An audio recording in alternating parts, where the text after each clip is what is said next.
இந்த காலவெளியிலும் ஏசாயா தீர்க்கதரிசி புத்தகம் 41 அதிகாரம் 17 வசனத்தை நம்ம எல்லாம் சேர்ந்து வாசிப்போகிறோம். ஏசாயா 41 அதிகாரம் 17 வசனம் எல்லாம் சேர்ந்து வாசிப்போம். ஏசாயா 41:17. சரி, எல்லாம் சேர்ந்து வாசிக்கலாமா? சிறுமையும் எளிமையுமானவர்கள் தண்ணீரை தேடி அது கிடையாமல் அவர்கள் நாவு தாகத்தால் வற்றும்போது கர்த்தராகிய நான் அவர்களுக்கு செவி கொடுத்து இஸ்ரவேலின் தேவனாகிய நான் அவர்களை கைவிடாதிருப்பேன். ஹல்லேலூயா.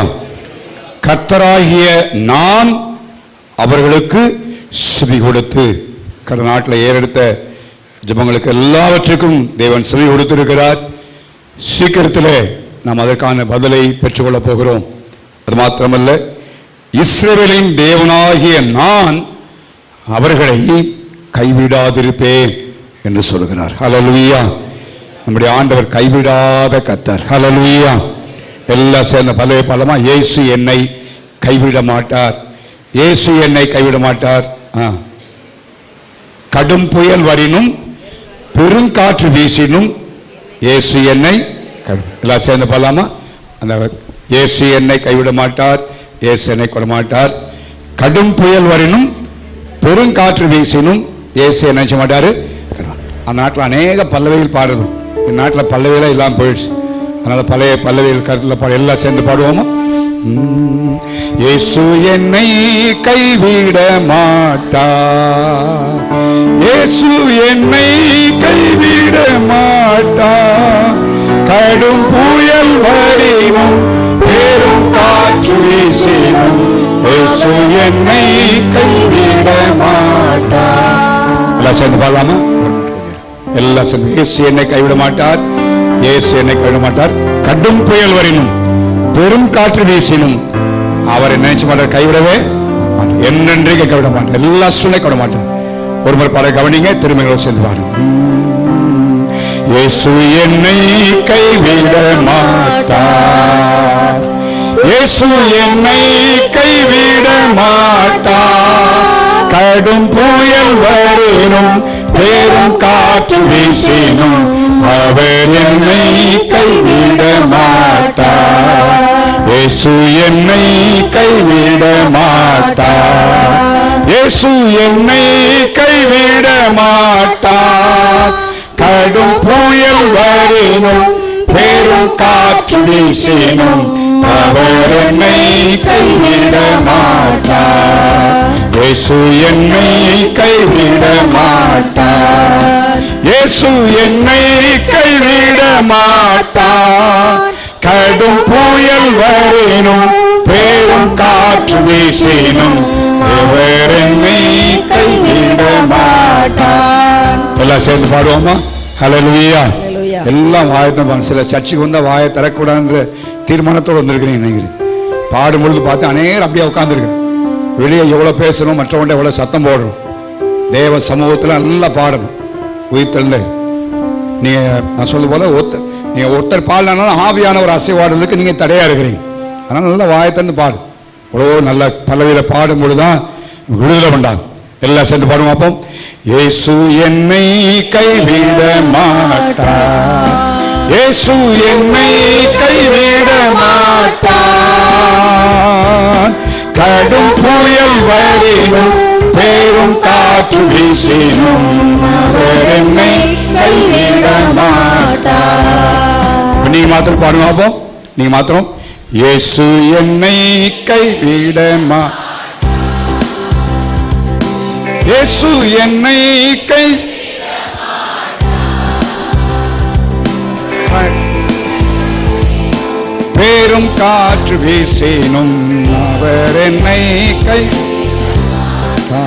இன்னொரு எல்லாம் சேர்ந்து இயேசு என்னை கைவிட மாட்டார், இயேசு என்னை கைவிட மாட்டார்.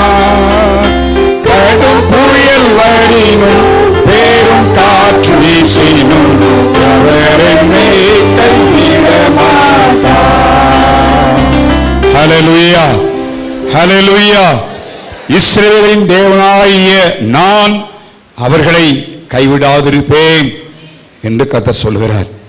இந்த வசனத்தில் மேலே பார்க்கும்பொழுது சிறுமையும் எளிமையானவர்கள் தண்ணீரை தேடி என்று எழுதப்படுகிறது. அப்படின்னா என்ன அர்த்தம்? லிட்டரலா தண்ணீர் என்று சொன்னாலும் வாழ்க்கையின் எல்லாருக்கும் மிக நெசசிட்டியான ஒன்று என்னன்னா தண்ணீர். எவ்வளவு பெரிய பணக்காரா இருந்தாலும் ஏழையா இருந்தாலும் எப்பேற்பட்ட ஜனமா இருந்தாலும் எல்லாருக்கும் யார் எது முக்கியம்? தண்ணீர். வாழ்க்கையிலே அவசியமான காரியங்கள், அடிப்படையான காரியங்கள். அவைகள் இல்லாமல் நாம் அலைந்து தெரியும் பொழுதும் ஆண்டவருடைய வார்த்தை சொல்லுகிறது, இஸ்ரவேலின் தேவனாகிய நான் அவர்களை கைவிடாதிருப்பேன் என்று கர்த்தர் சொல்கிறார். இந்த வசனத்தை நான் பல விதங்களிலே தியானித்தேன், பல விதங்களை குறித்து யோசித்தேன். அதனுடைய ஒரு பகுதியை இந்த கால் வழியிலே நாங்களோடு பகிர்ந்து கொள்ளும்படி விரும்புகிறேன். 27ஆம் சங்கீதம் 10ஆம் வசனத்திலே தாவீது சொல்லும் பொழுது, என் தகப்பனும் என் தாயும் என்னை கைவிட்டாலும் கர்த்தர் என்னை நிச்சயிப்பார், சேர்த்துக் கொள்வார். அப்படின்னா என்ன அர்த்தம்? தகப்பனும் தாயும் என்ன செய்வார்கள்? சத்தமா சொல்லுங்க, கைவிடு. அதனால தான் இன்னைக்கு அநேக பெற்றோர்கள் முதியோர் காப்பகத்தில் இருக்காங்க. ஏன்னா பிள்ளைய மாறி கைவிட்டாங்க. இப்போ அந்த நாட்டில் தாவீது தகப்பனும் தாயும் சொன்னான். ஆனால் இன்னைக்கு கொஞ்சம் மாறி இருக்கு. பிள்ளைகளும் பெற்றோர்கள் என்ன செய்கிறாங்க? கைவிட்டு விடுகிறார்கள். எந்த கைவிட்டாலும் சரி, தேவன் நம்மை என்ன செய்ய மாட்டார்? கைவிட மாட்டார். அந்த வசனத்தை தியானிக்கவில்லை, இப்பொழுதுதான் கைவிட மாட்டார் என்றெல்லாம் நான் பார்த்து வசனங்களை. அதில் ஒரு குறிப்பிட்ட பகுதி என் உள்ளத்தில் ஏற்பட்டது. ஏன் அவர் கைவிட மாட்டார் என்ற அவருடைய பகுதியை சற்று வசனத்தின் மூலமாய் பார்க்க வேண்டும் என்று யோசித்து வசனத்தை பார்த்து அதுதான் இந்த காலவெளியிலே நான் உங்களோடு பகிர்ந்து கொள்ளப் போகிறேன். ஏன் கர்த்தர் நம்மை கைவிட மாட்டார்? கைவிட மாட்டார் என்று எழுதப்படுகிறது. ஏன் நம்மை கைவிட மாட்டார்? ஏன் கைவிடல? என்ன நினைக்கிறோம்? நான் ஜெபம் பண்ணனால ஆண்டவர் என்னை காப்பாத்திட்டாரு, என்னை கைவிடல, என் தேவையை சந்தித்தாரு. இல்லை, அதல்ல. தேவனுடைய வார்த்தைகள் அப்படி சொல்ல. தேவன் அது செய்யணும். ஜெபிக்கணும், வேத வாசிக்கணும், கர்த்தரை தேட வேண்டும், பரிசுத்தமாய் வாழ வேண்டும், கர்த்தருக்காய் ஊழியம் செய்ய வேண்டும். அதனால் மாத்திரம் தேவன் நம்மை கைவிடவில்லை. அவருடைய தன்மைகள், அவர் ஏன் கைவிடவில்லை என்று பார்க்கும் பொழுது அவருடைய தன்மைகளை குறித்து நம் வேதத்திலே நாம் பார்க்கிறோம். 3 மிக முக்கிய வசனங்களை சொல்லி நான் முடிக்க விரும்புகிறேன். இஸ்ரவேலின் தேவன் நம்மை கைவிடலையே, ஏன் அவர் நம்மை கைவிடவில்லை? வாசியுங்கள். உபாகமத்தின் புத்தகம் 4ஆம் அதிகாரம் 31ஆம் வசனத்தை வாசிங்க. உபாகமத்தின் புத்தகம் 4ஆம் அதிகாரம் 31ஆம் வசனம். உன் தேவனாகிய கர்த்தர் இரக்கமுள்ள தேவனாய் இருக்கிறபடியினால் அவர் உன்னை கைவிடவும் மாட்டார், அழிக்கவும் மாட்டார். பாருங்க, என்ன அருமையான தேவன். இரக்கமுள்ள தேவனாய் இருக்கிறபடியினாலே இந்த கால்வை கர்த்தரை ஆராதிக்கும் பொழுது ஆண்டவனை ஞாபகப்படுத்தினார். இரக்கமுள்ள தேவன், அவரை குறித்து பாடினோம். என்னுடைய பக்தியினாலே, என்னுடைய திறமையினாலே, என்னுடைய பரிசுத்தத்தினாலே, நான் ஜெபித்ததினாலே, நான் புண்ணியமான காரியங்களை செய்ததினாலே அல்ல, அவர் இரக்கமுள்ள தேவனாக இருக்கிறபடியினாலே நம்மை கைவிடவில்லை, இனியும் கைவிட மாட்டார். ஹல்லேலூயா. அவருடைய இரக்கத்தை குறித்து நினைக்க வேண்டும். இரக்கமுள்ள தேவன், எல்லாவற்றிலும் அவருடைய இரக்கம் நமக்கு காண்பிக்கப்படுகிறது.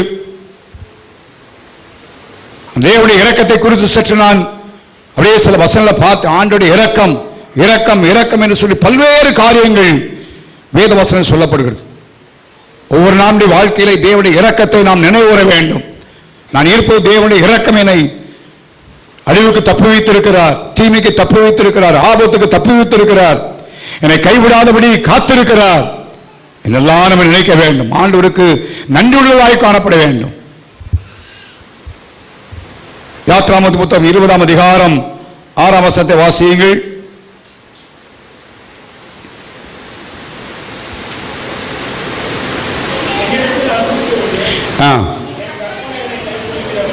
என் கற்பனை கைக்கொள்ளுக்கோ 1000 தலைமுறை மட்டும் இரக்கம் செய்கிற தேவன். யோசிச்சு பார்த்தீங்களா, ஆண்டுடைய வார்த்தைக்கு நம்ம கீழ்ப்படியும் பொழுது நம்முடைய தலைமுறைகளுக்கு ஆண்டவர் என்ன கொடுக்கிறாராம்? 1000 தலைமுறைகளுக்கும் என்ன கொடுக்கிறாரு? இரக்கம் செய்கிறார். என்ன ஆச்சரியமான காரியம் யோசிப்பார். 1000 தலைமுறைகளுக்கு இரக்கம் சொல்கிறார். அவருடைய இரக்கம், அவர் நம்ம பற்றி இருக்கிறதுனால, அவருக்கு நம்ம கீழ்ப்படுகிறதுனால. நீ பல நேரத்தில் நினைக்கிறோம், நான் என் பிள்ளைகளுக்கு சம்பாதிக்கிறேன், நான் என் பிள்ளைகளை பார்க்கிறேன், என் பிள்ளைகளுக்கு அப்படி பண்ண வேண்டும், எதற்கு பண்ண வேண்டும், அதனால என் உடலை ஒடுக்குகிறேன். எல்லாம் நல்லது. ஆனால் எல்லாத்துக்கும் மேல தேவனுடைய இரக்கம் என்பதை மறந்து போகக்கூடாது. ஹல்லேலூயா. 1000 தலைமுறைகள் மறைக்கும் அவர் இரக்கத்தை என்ன செய்கிறார்? உடையவராக இருக்கிறாரு. இரக்கத்தை உடையவராக இருக்கிறாரு. இந்த காலில் அந்த தேவனை அதிகமாய் பற்றிக் கொள்வது அவசியம். அவரை நம்ம பிடித்துக் கொள்ள வேண்டும். இரக்கத்தை காக்கிற தேவன் நம்முடைய சந்ததிக்கு. இன்னைக்கு நமக்கு தேவன் இரக்கம் பாராட்டினால் மற்றொரு நிமித்தமாய் தேவனுடைய இரக்கம் நமக்கு உண்டாகி இருக்கிறது. ஆகவே இந்த காலவெளியிலே தேவனுடைய இரக்கத்தை நம்ம உணர்வோம். நம்ம இருப்பது தேவனுடைய இரக்கத்தினாலே என்பதை நம்ம அறிய வேண்டும். அவரால் அல்லாமல் நம்மளால் ஒன்றும் செய்ய முடியாது. வேதத்தில் 120 கர்த்தர் நகரத்தை காவாராயில் காவலாளர் விழித்திருக்கிறது. எவ்வளவு கவனமாக இருந்தாலும் சரி நம்ம காத்துக்கொள்ள முடியாது, பாதுகாக்க முடியாது. ஆண்டவருமை காத்திருக்கிறார். இந்த 2025 வருஷம் வரைக்கும், இந்த 2வது மாதம் வரைக்கும் நமக்கு வந்த எத்தனையோ ஆபத்துகள், தீமைகள், எத்தனையோ போராட்டங்கள், நெருக்கங்கள், எல்லாவற்றிலும் தேவனுடைய இரக்கம் நம்மை காப்பாற்றும். ஸோ இரக்கம் என்னும் பொழுது நம்ம நினைக்கணும், ஒரு 1000 தலைமுறை மட்டும் அவர் இரக்கத்தை காக்கிற தேவன் என்பதை அறிந்தோம். சும்மா இரக்கம் அப்படின்னு சொல்லிட்டு விட்டுறதில்லை. அந்த இரக்கத்தை குறித்து நம்ம யோசிக்கணும். அந்த இரக்கத்தின் மேன்மை குறித்து நம்ம நினைக்க வேண்டும். 2 சாமுவேல் புத்தகம் 24ஆம் அதிகாரத்திலே இப்படி வாசிக்கிறோம். 2 சாமுவேல் புத்தகம் 24ஆம் அதிகாரம் 14ஆம் வசனத்தை வாசியுங்கள்.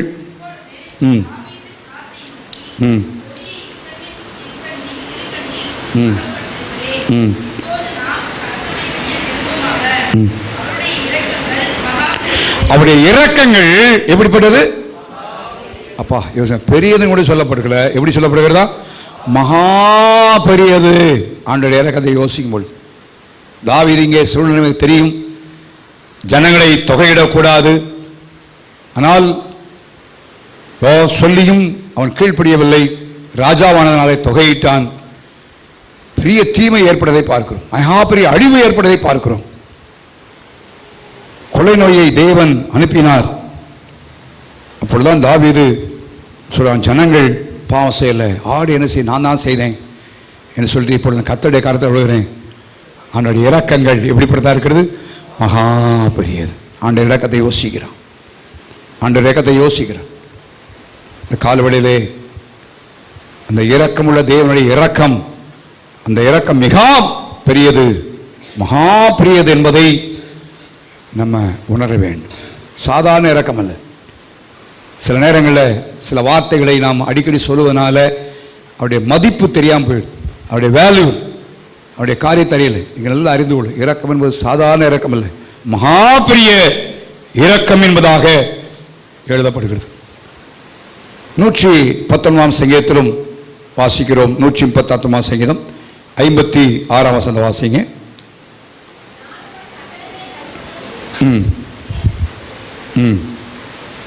உடைய இரக்கங்கள் இருக்கா? இல்லை இல்லை இல்லை.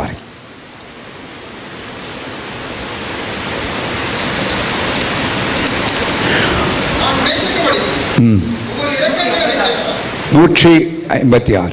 உன் கர்த்தாவே உங்களுடைய இரக்கங்கள் மிகுதியாயிருக்கிறது என்று எழுதப்படுகிறது. 119 156 சாரி. உங்களுடைய இரக்கங்கள் எப்படி இருக்கா?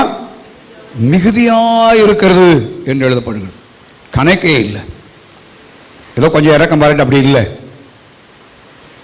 ஒரு நேரம் இறங்கினேன், மற்ற நேரம் விட்டேன், அப்படி இல்லை. மிகுதியான இரக்கம். அந்த இரக்கத்தினால தான் கர்த்தர் நமக்கு கடந்த நாட்களில் இறங்கி இருக்கிறார். நம்மளோட வழிபடியை போயிருக்கலாம், நாம் அவர் கொடுக்க வேண்டிய கனத்தையும் மரியாதையும் நேரங்களையும் கொடுக்காம போயிருக்கலாம். ஆனால் ஆண்டவருடைய இரக்கம் மிகுதியாக இருந்ததுனால நம்ம அவர் பாதுகாத்திருக்கிறார். அதனால தான் கைவிடலை. அதை யோசிக்கவே, என்னை கர்த்தர் கைவிடாமல் வைத்திருக்கிறான்னு சொன்னால் அப்படி இரக்கம், பெரிய இரக்கத்தினால எனக்கு இறங்கியிருக்கிறார். அப்படி மிகுதியான இரக்கம் எனக்கு உண்டாயிருக்கிறது என்பதை உணர வேணும். தாவீது, அங்கே நான் வாசித்தோம், ஜனங்களை தொகையிடும் பொழுது ஆண்டுடைய இரக்கம் பெரியது என்று சொன்னான். 56 சங்கீதத்தை எழுதும் பொழுது, பத்சேபாவோடு பாவம் செய்த பின்பு நாத்தான் தீர்க்கதரிசி உணர்த்தின வேளையிலே 51 சங்கீதம் முதல் வசனத்திலும் அவன் எதை பற்றி கொண்டு சொல்கிறான் வாசியுங்கள். தேவனே,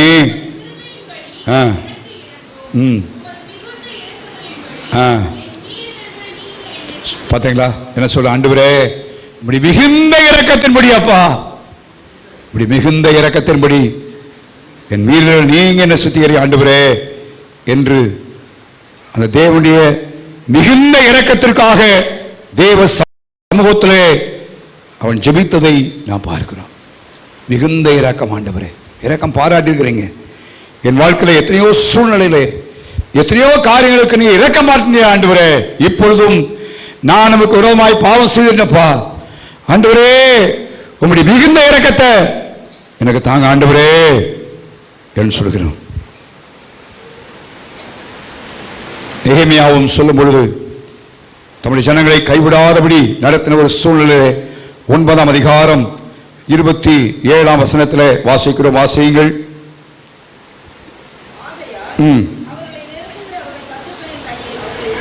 தேவ ஜனங்களை குறித்து சொல்லுகிறான். அவள் கீழ்ப்படியாமல் போன வேளையிலே அவர்கள் நெருக்கும் பொழுது சத்துருடைய கையில் ஒப்பு கொடுத்தீர் ஆண்டவரே. உம்மை நோக்கி கூப்பிடுகிற பொழுதோ நீ பரலோகத்திலிருந்து கேட்டு மிகுந்த இரக்கத்தினால் அவங்களை நீங்க கைவிட்டுல ஆண்டவரே. அதான் சொல்றான், அவங்க சத்துருக்களை ஒப்பு கொடுத்துட்டீங்க. ஆனா உம்மை நோக்கி ஜெபித்த வழியிலே, உம்மை நோக்கி விண்ணப்பித்த வழியிலே உடைய மிகுந்த இரக்கத்தின்படி நீங்க செவி கொடுத்து நீ அவங்கள சத்துருக்களிலிருந்து விளக்கிட்டீங்க. அப்படின்னா என்ன அர்த்தம்? நீ கைவிட்டு விடவில்லை ஆண்டவரே, கைவிட்டு விடவில்லை.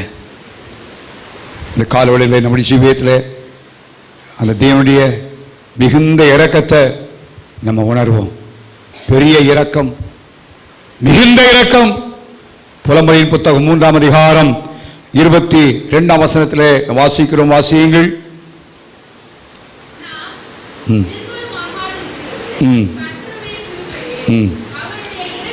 அவருடைய இரக்கங்களுக்கு என்ன இல்லைன்னு சொல்லப்படுகிறது? முடிவில்லாத இரக்கம். ஆச்சரியமா பாருங்க, முடிவில்லாத இரக்கம். எல்லா காலத்திலும் ஒரு முடிவு வச்சிருக்கிறான். ஒரு ஷார்ட் டைம், குறிப்பிட்ட காலம், இவ்வளவுதான் செய்வேன், அவ்வளவுதான் பண்ணுவேன் அப்படின்னு. அந்த இரக்கம் முடிவு இருந்துச்சுன்னா இன்னைக்கு நானும் நீங்களும் இருக்க மாட்டோம். நம்முடைய வாழ்க்கையில அப்படி முடிவில்லாத இரக்கத்தினால்தான் தேவன் நம்மை கைவிடாதபடி நம்மை நடத்தி இருக்கிறார். முடிவில்லாத இரக்கம். இந்த இரக்கத்தை சற்று தியானி. நான் சொன்ன போல ஒரு இரக்கம் என்று எண்ணி விடுகிறது, சும்மா இரக்கம் சொல்றதில்லை. அந்த இரக்கத்துடைய காரியத்தை சற்று நான் சொல்வேன். நேற்று அதை கொஞ்சம் ஆராய்ந்து பார்த்து என்னென்ன இரக்கம், அப்படி இரக்கம் எப்படிப்பட்ட இரக்கம்? பெரிய மகா பெரிய இரக்கம், முடிவில்லாத இரக்கம், மிகுந்த இரக்கம். 1000 தலைமுறை மட்டும் அந்த இரக்கத்தை காக்கிற தேவன் என்பதாக எழுதப்படுகிறதை வாசிக்கிறோம். எபேசியர்ல இன்னொரு வசனத்தை கூட வாசிக்கிறோம். எபேசியர் 2ஆம் அதிகாரம் 4ஆம் வசனத்தை வாசிங்க பார்ப்போம்.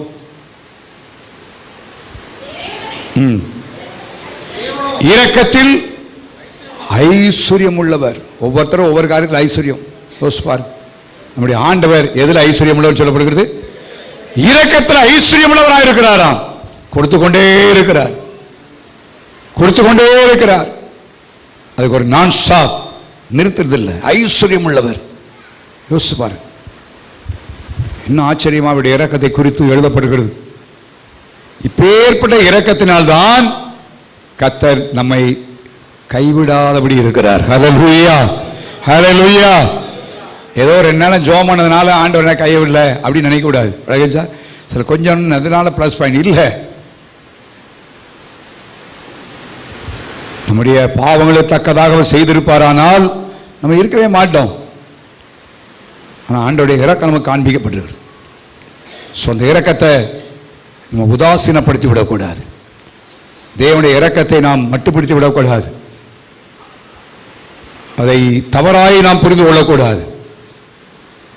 அந்த இரக்கத்தை குறித்து நம்ம ஆண்டவர் நன்றி சொல்ல, ஆண்டவரே என் மேலே இறக்கப்பட்டீரப்பா, அதனால தான் கைவிடாமல் என்னை இருக்கிறீர். மிகுந்த இரக்கம், உடைய பெரிய இரக்கம், முடிவில்லாத இரக்கம், 1000 தலைமுறை மட்டும் காக்கிற ஆண்டவரே. ஸோ அந்த காலவெளியில் இந்த இரக்கத்தை நம்முடைய வாழ்க்கையில் உணர்வோம். அவர் அந்த இரக்கத்தினால்தான் நம்மை கர்த்தர் கைவிடலை. எத்தனையோ சூழ்நிலைகள் ஏற்பட்டது, ஆனால் கர்த்தர் நம்மை கைவிடலை. சொல்ல நம்முடைய நன்மையை கண்டல்ல, அவர் இரக்கமுள்ள தேவனாக இருக்கணும். அதனால் நன்றி உள்ளவளாக இருக்கணும். ஒவ்வொரு நாளும் ஆண்டவரே உடைய இரக்கத்தினால் என்னை கைவிடாமல் இருக்கிறீரே, நன்றியப்பா என்று சொல்லி நாம் தேவனுக்கு நன்றி உள்ளவளாக, அவரை துதிக்கிறவர்களாக, அவருக்கு நன்றி உணர்வுள்ள இருதயமுள்ளவர்களாய் காணப்பட வேண்டியது மிக அவசியமானவர்களே. இரண்டாவதாக நெகேமியாவின் புத்தகம் 9ஆம் அதிகாரத்தில் ஏன் ஆண்டவர் கைவிடவில்லை என்பதை குறித்து சொல்லும் பொழுது 9ஆம் அதிகாரம் 17ஆம் வசனத்தை வாசிங்க. இஸ்ரவேல் ஜனங்களை குறித்து எழுதப்படுகிறது. இஸ்ரவேல் ஜனங்கள் செவி கொடுக்க மனமில்லாமல்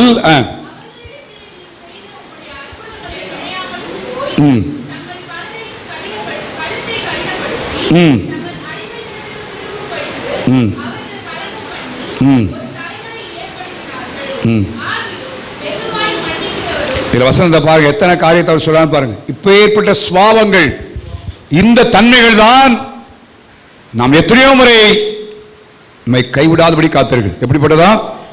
வெகுவாய் எப்படிப்பட்டவர்? மன்னிக்கிறவர். யோசிப்பார், ரொம்ப ஆச்சரியமான காரியம். வெகுவாய் மன்னிக்கிறவர். அந்த ஜனங்கள் எப்படி இருந்தார்களா? உங்களுடைய அற்புதங்களை என்ன செய்யல, நினைக்கல. இன்னைக்கு நம்முடைய வாழ்க்கையில் யோசிச்சு பாருங்க, எத்தனையோ அற்புதத்தை செய்திருக்கிறார். பல நேரங்கள் நினைக்கிறது இல்லை. ஏதோ சின்ன தேவை வந்தவுடனே முறுமுறுத்து விடுகிறோம், தேவனுக்குமாய் பேசி விடுகிறோம். அற்புதம் நினைக்கல. நம்முடைய வாழ்க்கையில பிறந்த நாள் முதற்கொண்டு இந்த நாள் வரைக்கும் தேவன் செய்த அற்புதங்கள், தேவன் நடத்தின விதங்களை நம்ம யோசிச்சு பார்ப்போம். இஸ்ரவேல் ஜனங்களுக்கு அத்தனை அற்புதத்தை செய்தார், அவங்களை நினைக்கல. யோசிச்சு பாருங்க. அவங்கள நினைச்சு நம்ம குற்றம் சொல்லலாம். நம்முடைய வாழ்க்கையில எத்தையோ நன்மைகளை அற்புதத்தை செய்கிறார், நினைக்கல. அடுத்து தங்கள் கழுத்தை என்ன செய்தார்கள்? கடினப்படுத்தினார்கள். எத்தனையோ சொன்னாலும் கேட்கல, வணங்கவில்லை. வாழ்க்கையில் எத்தனை பிரசங்களை கேட்டிருப்பீங்க, யோசிப்பார். எத்தனை முறை கர்த்தர் உங்களோடு கடிந்து பேசி இருக்கிறார். வேதவசனம் பேசும்பொழுது எத்தனை முறை தேவன் இதை செய்யாத, இப்படி நடக்காத என்று எத்தனை முறை பேசியிருக்கிறார், கடினப்படுத்தி இருக்கிறோம். அந்த நேரத்தில் சரி, அதோடு சரி, அதோட முற்றுப்படி, அவ்வளவுதான். கடினப்படுத்தி இருக்கிறோம். அது மாத்திரமல்ல, என்ன செய்தாங்கன்னா தங்கள் அடிமைத்தனத்திற்கு திரும்பி எங்க திரும்ப வருத்தார்கள்? அடிமையின் வாழ்வே சுக வாழ்வு நினைச்சாங்க. அங்கே எவ்வளோ கஷ்டம், எவ்வளோ பிரச்சனை, எவ்வளோ போராட்டம், கலகம் பண்ணினார்கள் ஆண்டவருக்கு விரோதமாய். அது மாத்திரமல்ல, ஒரு பிரிவினை ஏற்படுத்த அவங்களுக்கு ஒரு தலைவனை நினைச்சார்கள். அவங்களுக்காக இசைஞ்சு பேக்கிற ஆட்கள்.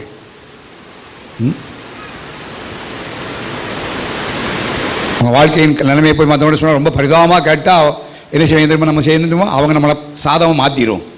நீங்கள் சொல்கிறத நான் கேட்க மாட்டேன்னு சொன்னால் அடுத்த நிமிஷம் போக மாட்டோம். பிரிவினை உண்டாக்குனார்கள்.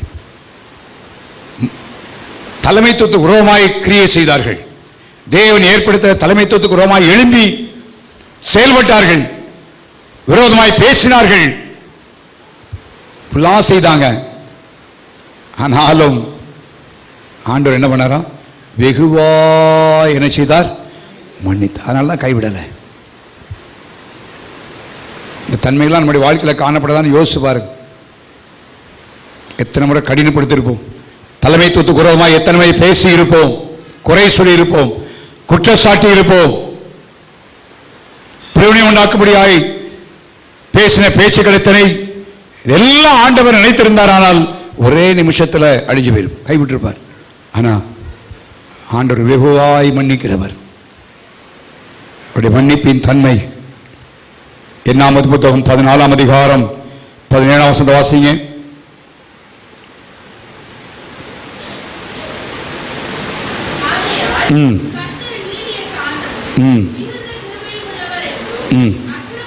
அக்கிரமத்தையும் மீறுதலையும் மன்னிக்கிறவர். பார்த்தீங்களா? மிகுந்த மன்னிக்கிற தன்மை. அக்கிரமங்கள், மீறுதல்கள் எல்லாத்தையும் மன்னித்திருக்கிறார். அக்கிரமம் என்ன? அக்கிரமமாய் செய்யப்படாத காரியங்கள் எல்லாம் அக்கிரமம். ஜெபிக்க வேண்டிய ஜெபிக்கல, வேத வாசிக்க வேண்டிய வேத வாசிக்கல, ஆலயத்துக்கு வர வேண்டிய நேரத்தில் ஆலயத்துக்கு வரல. அக்கிரமங்கள். தேவனுக்கு கொடுக்க வேண்டிய நேரத்தில் கொடுக்கல, அவருக்குரிய கனத்தை மரியாதையை செலுத்தல. இது அக்கிரமம். இதெல்லாம் தேவன் மன்னித்திருக்கிறார். இதெல்லாம் மன்னிக்கிற தேவன். அவருடைய மன்னிக்கிறது சும்மா அவருடைய மன்னிப்பை லேசாக எடுத்துக்கொள்ளக்கூடாது. ஆண்டவரே மன்னியும் ஒரு வார்த்தை இல்லை. மன்னிக்காது இருந்திருப்பார், ஆனால் கைவிட்டிருப்பார். அவர் கைவிட மாட்டா யோசித்தார், ஆனால் இரக்கத்தினால அவர் விட்டார். மன்னிக்கிறவர். 1 ராஜாக்கள் 8:50 துரோகங்களை மன்னிக்கிறவர் என்று எழுதப்படுகிறது. துரோகம், அவருக்கு விரோதமாக எத்தனை துரோகத்தை செய்திருப்போம். அவர் நன்மை செய்திருக்க நாம் அவருக்கு விரோதமாய் பேசியிருப்போம், குறை சொல்லியிருப்போம். எத்தனை காரியங்கள், எல்லாவற்றையும் அவர் மன்னித்திருக்கிறார். நம்முடைய பாவங்கள் எல்லாம் அவர் மன்னித்திருக்கிறார். 25ஆம் சங்கீதம் 8ஆம் வசனத்தில் பாவங்கள் எல்லாம் மன்னித்திருக்கிற தேவன். ஆகிலும் வெகுவாய் மன்னிக்கிற அந்த மன்னிக்கிற தன்மை அவரிடத்தில் காணப்பட்டதனால்தான் நம்மை கைவிடாமல் இருக்கிறார். நீ பல நேரங்களில் நாம் மற்றவர்களை மன்னிக்காம வச்சிருக்கிறோம்.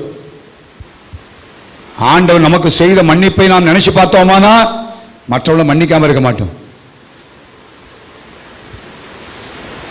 மற்றவர்களை மன்னிப்பாது இருப்பது தேவனுக்கு முன்னால பயங்கரமான ஒரு குற்றம், பயங்கர கசப்பு, வேதனை அணிவிக்கக்கூடிய ஒரு நிலைமை.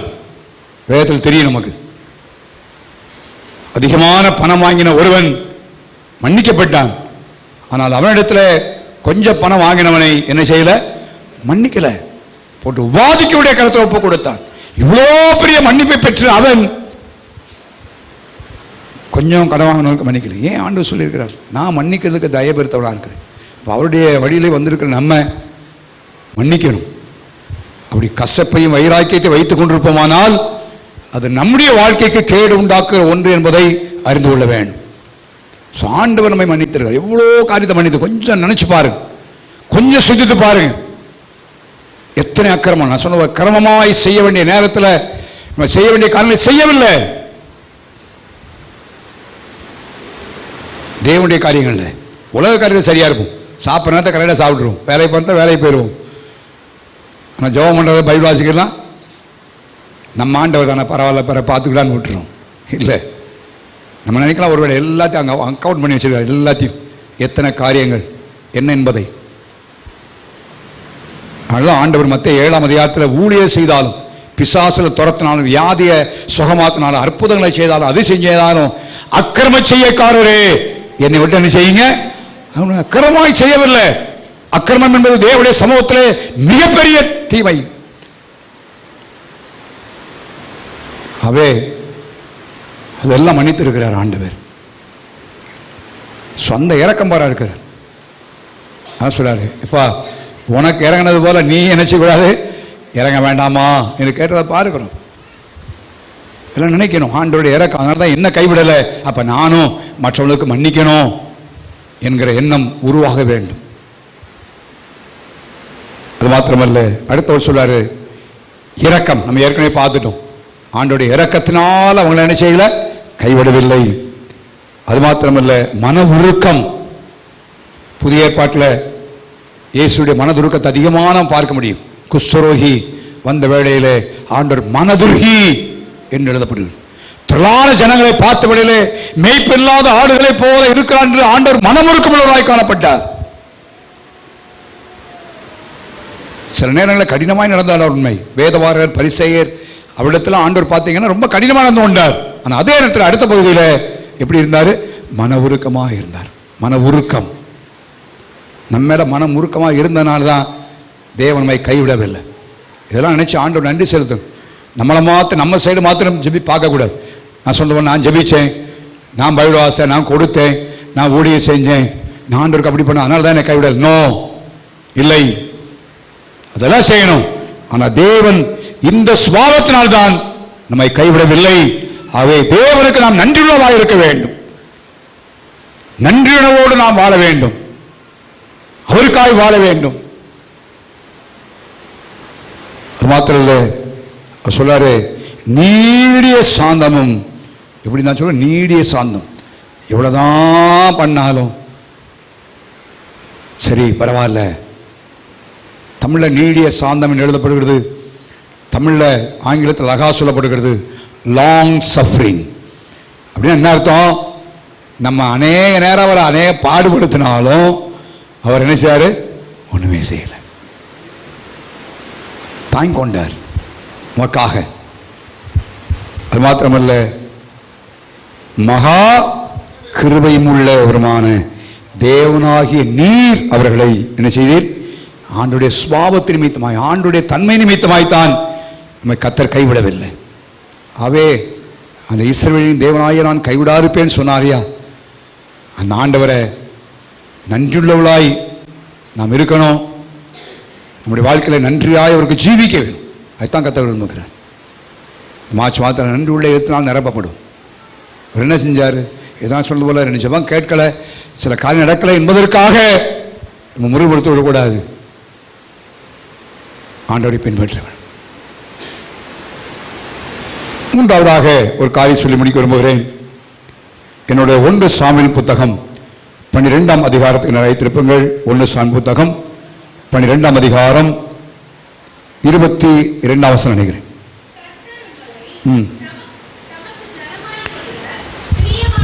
கர்த்தர் உங்களை தமக்கு ஜனமாக்கிக் கொள்ள பிரியமானபடியினால்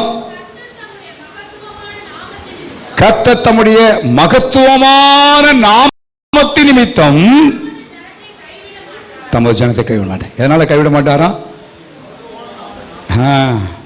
என்னுடைய செயலில் காணப்படுற பிளஸ் பாயிண்ட்னால அல்ல, அவருடைய நாமத்தின் நிமித்தம். அவருடைய நாமத்தின் நிமித்தம் அவர் கைவிடவில்லை. அவருடைய நாமத்தின் நிமித்தம் நம்மை கைவிடவில்லை. அவருடைய நாமம் எவ்வளவு பெரிய நாமம் என்பதை யோசிப்பார். பல நேரங்களில் ஆண்டவர் வெகுண்டு எழுந்தது உண்மை. ஜனங்களை அழித்துவிடும்படியாய் எழுப்பின ஜனங்கள் தங்கள் தேவனுக்கு விரோதமாய் பாவம் செய்த வேளையிலே அவளை அழித்துவிட வேண்டும் என்று தேவன் கொண்டது உண்மை. ஆனால்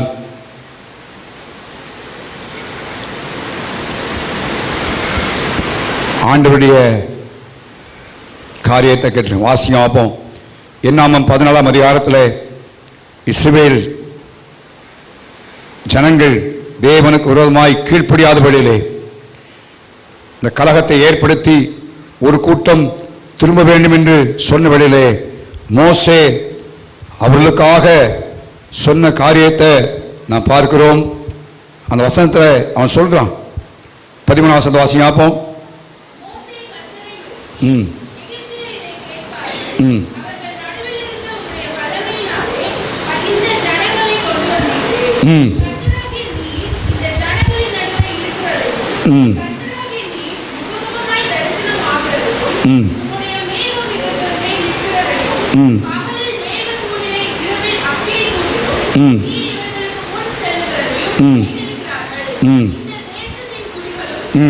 பாருங்க, எல்லாம் சொல்லுவாங்க, ஆண்டவரே இப்படிலாம் செய்துன்னு சொல்லுவாங்க.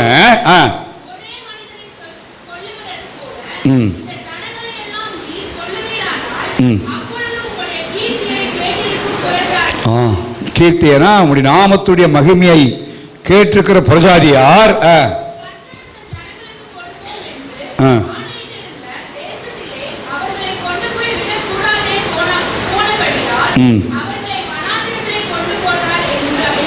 பார்த்தீங்களா?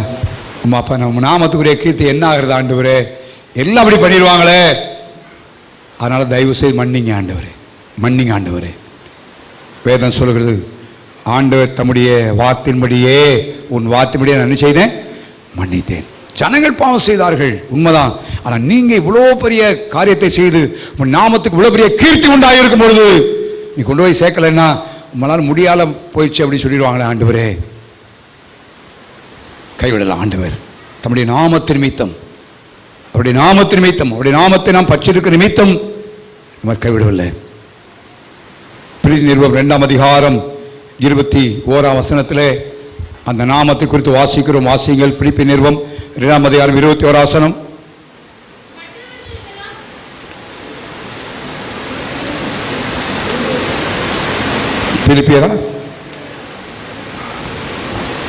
பிலிப்பியர் 2ஆம் அதிகாரம் 3ஆம் வசனம், 7ஆம் வசனம், 8ஆம் வசனம், 9ஆம் வசனம் கீழே வாசிட்டு திருப்பி 10ஆம் வசனத்தை வாசிக்கும் பொழுது, இயேசுவின் நாமத்தில் வானோர் பூதலத்தோர் பூமியின் கீழானோர் முழங்கால் யாரும் முழங்கால் படி இருக்கும், பிதாவாகிய தேவனுக்கு மகிமையாக இயேசு கிறிஸ்து கர்த்தர் என்று நாவுகள் யாவும் அறிக்கை பண்ணும்படிக்கும் எல்லா நாமத்திற்கும் எப்படிப்பட்ட நாமம்? மேலான நாமம் என்று எழுதப்படுகிறது வாசிக்கிறோம். ஆண்டவர் இயேசுவின் நாமம் எல்லா நாமங்களுக்கும் மேலான நாமம். ஏதோ சாதாரண நாமம் அல்ல. அந்த நாமத்தின் நிமித்தமாய்த்தான் தேவனை நம்மை கைவிடவில்லை. ஏதோ எல்லா பேர்களை போற பேர் அல்ல, எல்லா நாமங்களுக்கும் ஒரு மேலான நாமம் என்று சொன்னால் அது இயேசுவின் நாமம். அந்த நாமத்தின் நிமித்தம்தான் நம்மை கர்த்தர் கைவிடவில்லை. அப்படி நாமத்தை ஆராதிக்கிறோம், அப்படி நாமத்தை பின்பற்றுகிறோம்.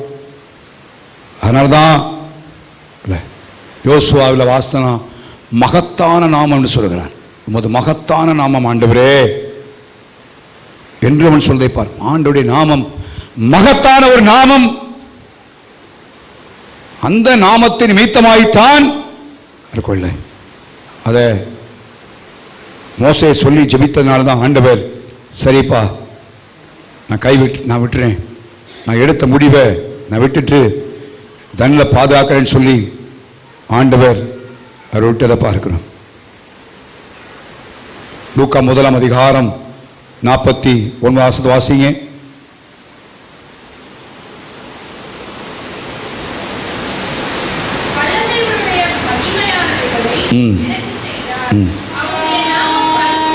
அவருடைய நாமம் எப்படிப்பட்டது?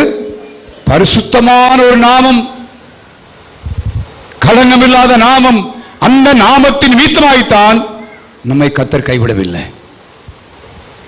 அந்த நாமத்தின் நிமித்தமாக தான் கைவிட நம்ம தியானி நினைக்கணும். ஆண்டவரே உங்க நாமத்தின் நிமித்தமாய்த்தான் நீர் என்னை கைவிடலை. எனக்கு ஒரு பெரிய பதவி இருப்பதனால் அல்ல, எனக்கு ஒரு பெரிய பட்டம் இருப்பதனால் அல்ல, எனக்கு பெரிய திறமை இருப்பதனால் அல்ல, எனக்கு வரங்கள் இருப்பதனால அல்ல. ஆண்டவரே உம்முடைய நாமத்து நிமித்தம், உம்முடைய நாமத்தை நான் பற்றி இருக்கிறேன், நாமத்தில் உம்மை ஏற்றுக்கொண்ட நிமித்தமாய் கைவிடலப்பா.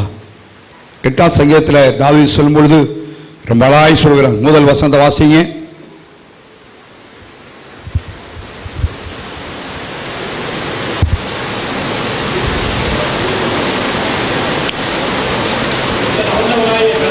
எங்கள் ஆண்டவராகிய கர்த்தாவே,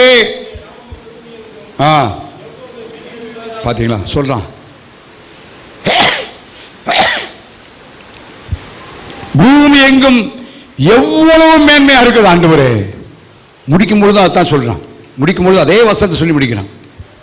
எங்கள் ஆண்டவராகிய கர்த்தாவே, பூமி எங்கும் உம்முடைய நாமம் எப்படிப்பட்டதா இருக்கிறது? எவ்வளவு மேன்மையா இருக்கு. அந்த நாமத்து நிமித்தம்தான் கர்த்தர் நம்மை கைவிடவில்லை. இந்த காலவெளியில் அதை உணர்வோம். ஆண்டவரே, உம்முடைய நாமம் மகத்துவமான நாமம் ஆண்டவரே. பிசாசுகள் நடுங்குகிற நாமம், மேலான நாமம், மகத்துவமான நாமம், பரிசுத்தமான நாமம் ஆண்டவரே. இந்த நாமத்தினால்தான் தேவனமை கைவிடவில்லை. அது மாத்திர யோவான் 14:14 வாசிக்கிறோம், என் நாமத்தினாலே நீங்கள் எதை கேட்டால் நான் என்ன செய்வேன்? செய்வேன். அப்போ எல்லாத்தையும் சாங்ஷன் பண்ணுறது எப்படிப்பட்ட நாமம்? இயேசுவின் நாமம். அதெல்லாம் ஜெபிக்கும் பொழுது ஜெபிக்கிறவங்க கவனிக்கும், ஜெபம் பண்ணி முடித்தோடனே மொட்டையாக முடிக்கக்கூடாது. இயேசுவின் நாமத்தில் என்ன செய்யணும்? கேட்கிறேன்னு முடிக்கணும். இல்லைன்னா நீங்கள் பண்ண ஜெபமெல்லாம் கையெழுத்து போடாத செக்கு போல் 10 லட்சம் கொடுத்த செக்கில் எழுதி கையெழுத்து போடாமல் கொடுத்தீங்கன்னா எனக்கு என்னது? ஆஹா 10 லட்சம் இருக்குது எனக்கு அப்படின்னு பெருமை பாராட்ட முடியுமா? என்ன இல்லை, கையெழுத்து போடாத செக்கு 1 லட்சம்னா 1 கோடி கூட கையெழுத்து போட்டு எழுதி தரலாம். No use at all. 1 மணி நேரம் ஜெபம் பண்ணியும் இயேசுவின் நாமத்தில் கேட்கலான்னு சொன்னால் ஜெபம் போச்சு. ஆண்டு சில காரியத்தை வச்சிருக்கிறேன். அவ்வளோ பெரிய நாமம் அந்த நாமம். பிசாசு நடுங்குது. இயேசுவின் நாமத்துக்கு இன்னைக்கு எப்படி இருக்கிறது? பிசாசு நடுங்குது. அந்த நாமத்து நிமித்தம் தான் கர்த்தர் நம்ம என்ன செய்யல? கைவிடவில்லை. அதை சிந்திக்கணும், அதை யோசிக்கணும். கடைசியாக ஒரு வசனம் சொல்லி முடிக்க விரும்புகிறேன். 124ஆம் சங்கீதம் 8ஆம் வசனத்தை தாவீது சொன்ன வார்த்தை வாசிங்க.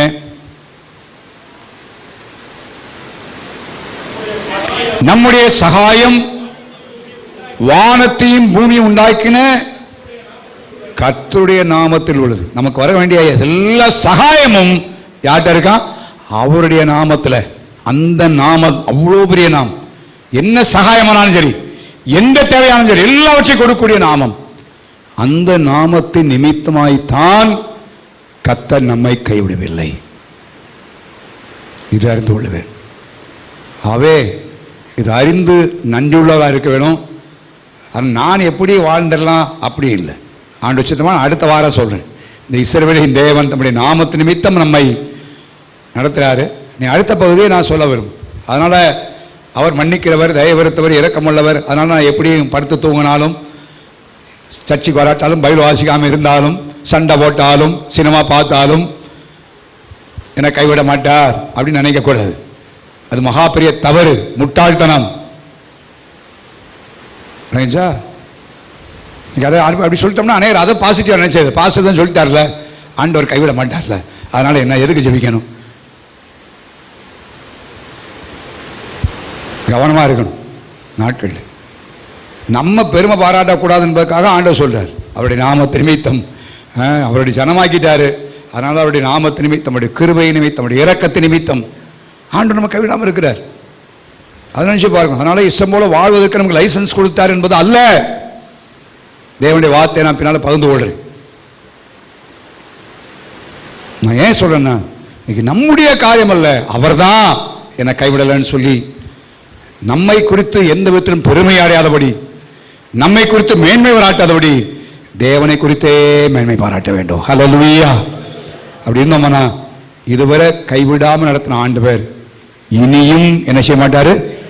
கைவிட மாட்டார். ஹல்லேலூயா. கைவிட மாட்டார். யார் கைவிட்டாலும் சரி. நீங்க அப்படிப்பட்ட உலகத்தில் வாழ்றோம். யாரை கைவிட்டாலும் தேவன் கைவிட மாட்டார். ஒரே ஒரு காரியம்தான், 1000 பேர் நம்ம பக்கத்தில் இருந்தோம், ஆண்டவர் கைவிட்டார்னா 1000 இல்லை 1,00,000 பேர் இருந்தாலும் ஒரு பிரயோஜனமும் இல்லை. உங்களை எல்லாரும் கைவிட்டுடலாம், ஆனால் கர்த்தர் உங்களோடு கூட இருப்பாரானால் அது மாத்திரம் உங்களுக்கு போதும். ஹல்லேலூயா. அதனால தான் ஆண்டவரை பிரியப்படுத்தி நடத்தினேன். மச்சான் மாமனை பிரியப்படுத்தினேன், தாத்தனை பிரியப்படுத்தினேன், சமுதாயத்துக்கு அதை பிரியப்படுத்தினேன். பிறகு கர்த்தரை பிரியப்படுத்தாமல் கர்த்தர் கைவிட்டுடுவார்.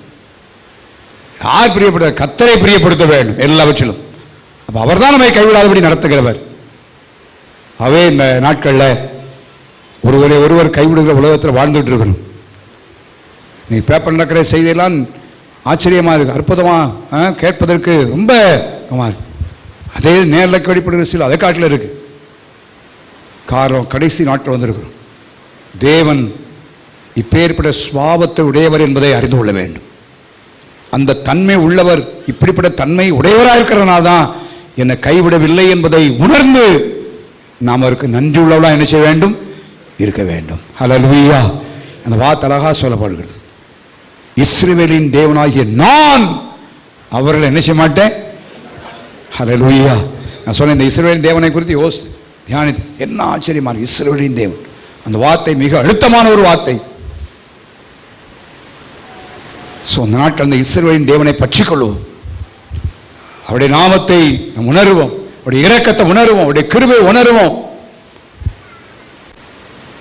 உணர்ந்து அவருக்கு நன்மையா இருப்ப. ஆண்டவரே உம்முடைய கிருபை, உம்முடைய இரக்கம்ப்பா, உம்முடைய காரியம் ஆண்டவரே, அதுதான் பெரிய, அதனால என்னை கைவிடல ஆண்டவரே என்று நாம் நன்றியுள்ளதாக இருப்போமானா தொடர்ந்து மார்ச் மாதத்திலிருந்தும் வரப்போகிற காலங்களில் கர்த்தர் நம்மை கைவிடாதபடி நடத்துவார். ஹல்லேலூயா. எப்போ தண்ணீர் தேடி சிறுமியானவர்கள் கூட அந்த நெசசிட்டியான காரியத்தை நாடி போகும் பொழுது அதை ஆண்டவர் அருளி செய்வார். ஹல்லேலூயா. வாழ்க்கையின் அடிப்படையான தேவை எல்லாவற்றையும் ஆண்டவர் சந்திப்பார்.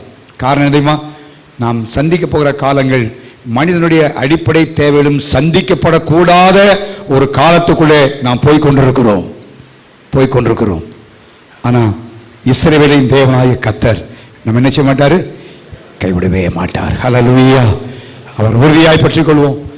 அவருக்கு மட்டும் நம்மை கைவிடாதபடி இருந்தார். எத்தனையோ காரியங்கள் கைவிட, இனி கைவிட மாட்டார் என்று நாம் விசுவாசிப்போம்.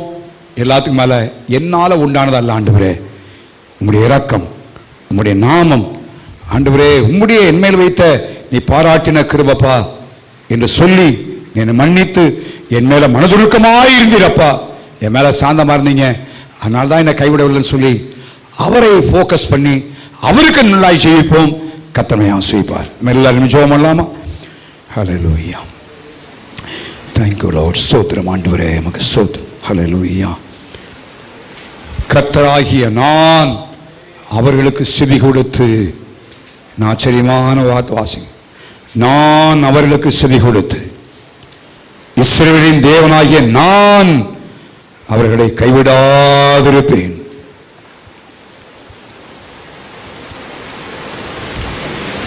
தேவை மிகுந்த காலத்தில் ஒரு சொல்யூஷனை தேவன் கட்டிடுகிறார்.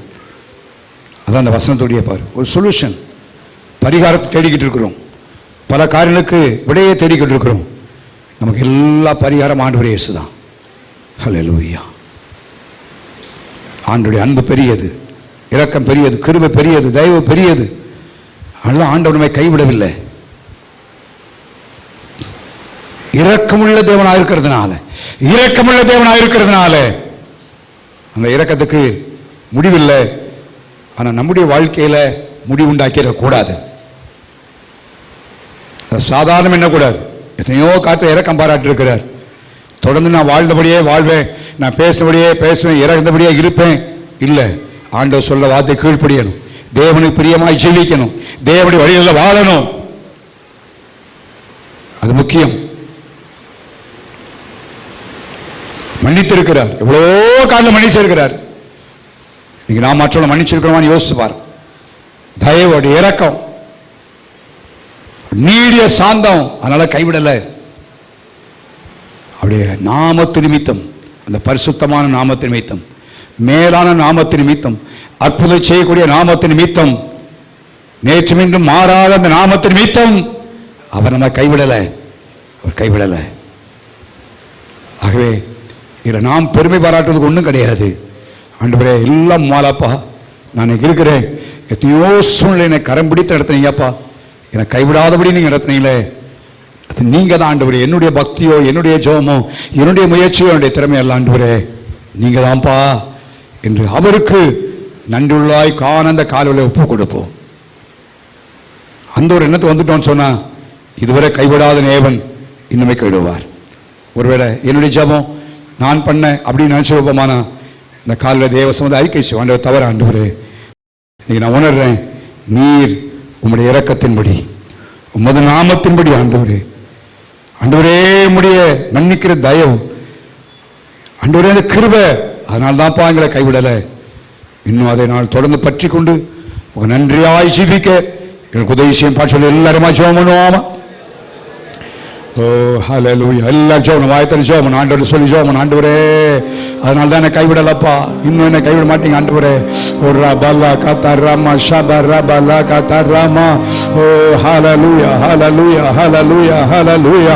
கர்த்தாவே நீ கைவிடல, இன்னும் கைவிட மாட்டீங்க. இன்னும் அதை குறித்து நாங்கள் கவனமாக இருக்க ஆண்டவரே, அதை குறித்து ஆண்டவரே நாங்கள் ஆழமாய் தியானிக்க, இன்னும் உமக்கு மகிமையை செலுத்த ஆண்டவரே உமக்காய் ஜீவிக்க தேவரே நீ உதவி செய்யும்படியாய் ஜெபிக்கிறோம் ஐயா.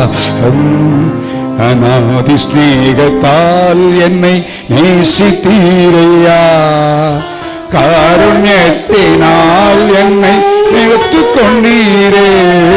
அநாதி ஸ்நேகத்தால் என்னை நேசித்தீரையா, காருண்யத்தினால் என்னை எடுத்துக் கொண்டீரே. உங்க அன்பு பெரியது, உங்க இரக்கம் பெரியது, உங்க கிருபை பெரியது, உங்க தயவு பெரியது, உங்க அன்பு பெரியது, உங்க இரக்கம் பெரியது, உங்க கிருபை பெரியது, உங்க தயவு பெரியது. அநாதி ஸ்நேகத்தால் என்னை காருண்யத்தினால் என்னை எடுத்துக் கொண்டீரே. அநாதி ஸ்நேகத்தால் என்னை நேசித்தீரையா, காருண்யத்தினால் என்னை எடுத்துக் கொண்டீரே. நடத்தி வந்த பாதைகளை நினைக்கும் போதெல்லாம் கண்ணீரோடு நன்றி சொல் துடிக்கின்றேனையா. நடத்தி வந்த பாதைகளை நினைக்கும் போதெல்லாம் கண்ணீரோடு நன்றி சொல் துடிக்கின்றேனையா. உங்க அன்பு பெரியது, உங்க ஆமாண்டவரே உங்க கிருபை பெரியது, உங்க தயவு பெரியது, உங்க அன்பு பெரியது, உங்க இரக்கம் பெரியது, உங்க கிருபை பெரியது, தயவு பெரியது. அநாதி ஸ்நேகத்தால் என்னை காருண்யத்தினால் எடுத்துக் கொண்டீரே. அநாதி ஸ்நேகத்தால் என்னை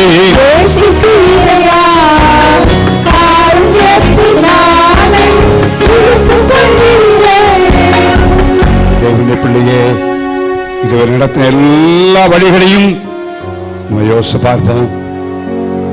அவர் நன்றி விடயத்தோடு காணப்படுவோம். கர்த்தர் கைவிடவில்லை.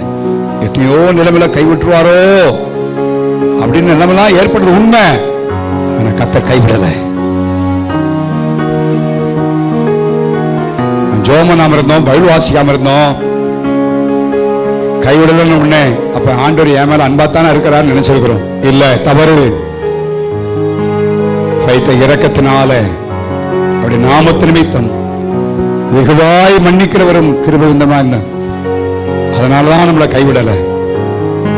அதனால அவருடைய அன்பையும் அவருடைய இரக்கத்தையும் அவருடைய கிருபை சோதிக்க வேண்டாம். தேவனுடைய வார்த்தை கீழ்ப்படிந்து நடப்போம். அவர் கொடுக்க வேண்டிய கனத்த மரியாதையை கொடுப்போம். அவரால் மன்னிப்பு பெற்ற நாம் மற்றவர்களை மன்னிப்போம்.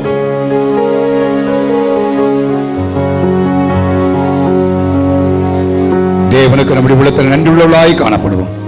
இதுவரை கைவிடாதவர் இனியும் கைவிடாது நடத்துவார். என் பரலோகத்தின் பிதாவே, இஸ்ரவேலின் தேவனாகிய நான் அவர்களை கைவிடாதிருப்பேன், நான் அவருக்கு சொல்லிக் கொடுத்தேன்னு சொன்னேன் ஐயா.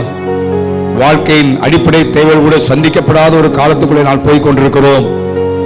இந்த நாட்களில் நாங்கள் இஸ்ரவேலின் தேவனை ஆராதிப்பதனாலே நீர் எங்களை உம்முடைய மகாபிரிய இரக்கத்தின்படி உம்முடைய நாமத்தின் நிமித்தமாய் உம்முடைய வெகுவாய் மன்னிக்கிற அந்த சுபாவம், நீடிய சாந்தம், இரக்கம், கிருபை மிகுந்த தன்மை, உம்முடைய சுபாவத்தின் நிமித்தமாகவே எங்களை நீ கைவிடவில்லை என்பதை உணர்ந்து நான் உங்களுக்கு நன்றியுள்ளவர்களாய் காணப்படுவதை செய்யும்.